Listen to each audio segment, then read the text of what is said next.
So we got a nice change of pace here for a couple weeks with Chapter 7. We're going to be dealing with triangles. Today we're going to start with right triangles, and then we'll look at ones that are not right. So we got to use law of sines, law of cosine, something you guys haven't been able to solve before. So today has some review elements to it, but it's important we go through them again and just don't make the simple mistakes with them. First thing we're going to look at is this. Okay, so the difference between these three things. So anytime you're doing one of these, especially with the right triangle ones, you're going to have a sine, cosine, tangent, and two sides. Opposite, hypotenuse, adjacent, hypotenuse, opposite, adjacent, whatever. Okay, which basically got three places, which means your variable can be in any one of those three places. So when you're doing this, first, make sure you're in degrees. Okay, because when you see tangent of 42, it's clearly not 42 radians. Okay, it's going to be 42 degrees with these. So make sure your calculator's in the right mode here. Now, if I have the variable down in the bottom there, to show you guys how to solve for it, I'm going to pretend this is all over 1, because it is, and then I'm going to cross multiply. Now, I'm going to put the x out here, so it's not tangent of 42 times x, so it's x times tangent of 42. So we keep things separate there, and then it's just 6 times 1. If I divide each side by tangent of 42 now, cancels out on the left, and we end up there. So you don't accuse me of just moving things around. If you have a ratio here, diagonals can trade places. Okay, so the x and the tangent 42 switch, and this is what it really comes out to be. So then that's just a simple thing in your calculator here. So 6 divided by tangent 42, 6.6. Okay, next place the variable can be is up top here. So if we want to solve for that, obviously you guys know to multiply this side by 6. Now we're going to multiply this side by 6. But it's important to notice where I put that 6. Because if you do this, tangent of 42 times 6, it's going to give you some value for whatever 6 times 42 is, 232 or whatever. Okay, so that's not going to be correct. You want the 6 out front and then tangent of 42. Okay, 5.4. Or you could do tangent of 42, close your parentheses and multiply by 6, but it's a simple mistake to do. So I always put things out front. Okay, so that guy's pretty easy. Last one here. If you got tangent of theta equals 7 over 10. So we're not trying to find a side length anymore. We already have our opposite over adjacent. So what we need to do is inverse this. Inverse of originals will cancel each other out. So that means we need to take this side and inverse tangent 7 over 10. And it's nice when they're in degrees because those numbers make more sense to us. 7 divided by 10. Okay, we'll call it 35 degrees.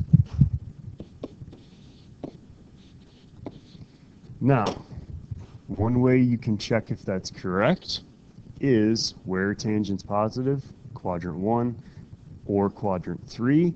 35 fits in quadrant 1, 7 over 10 is positive.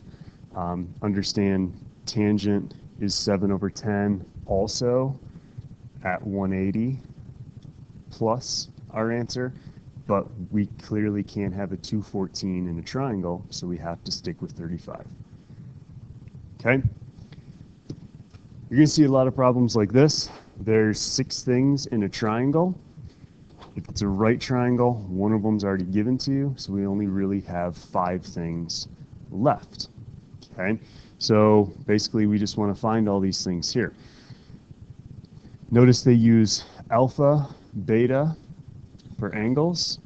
So side A always across from the alpha, side B always across from the beta, hypotenuse C is always across from the 90, so we don't really need to give that a measurement there right now. Okay, so we basically just want to find all these things here. Doesn't matter what order you do them. I'm going to do this angle first, though. Okay, you guys would know this. So we only got 90 between those other two there. So this guy's got to be 55. Okay, 35, 55 gets us up to 90 for the other ones. Now, to get these others, the other two sides, you have a couple choices here. Okay, I'm going to pick the thing given to me, because if I use this and I screwed that up, it's going to screw everything else up as well. So try as much as you can to use the things given to you. So I'm going to use that 35 and the 4. Okay, so I'm going to do a tangent first. So tangent of 35 is an opposite of 4 over an adjacent of B. Okay, so like we talked about, these guys can trade places using the law of math and some common sense. Okay, you want to find B then, 4 divided by tangent 35. Okay, 5.7.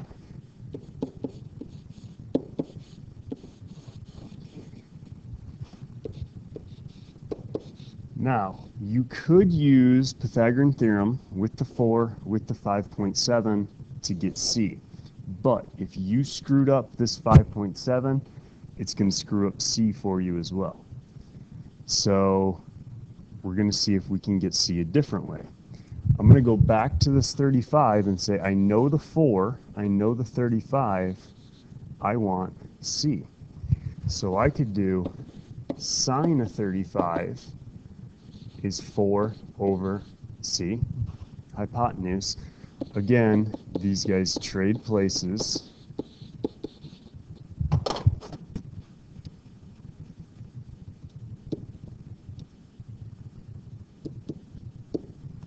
Okay, 6.97.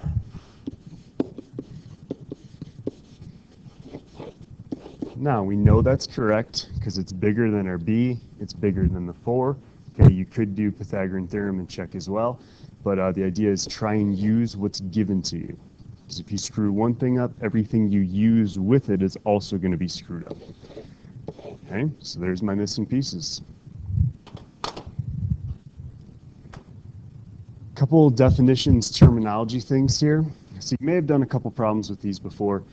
Difference between angle of elevation and angle of depression. So here's two little pictures. Here's some guy here.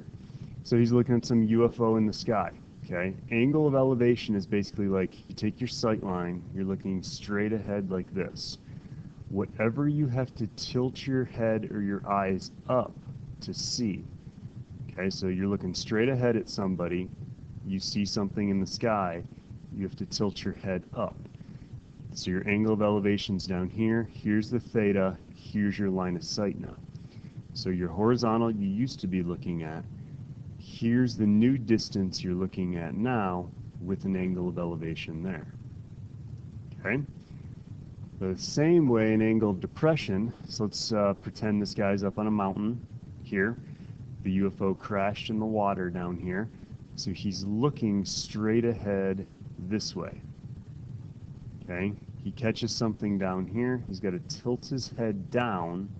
So that's an angle of depression right there. And there's your theta.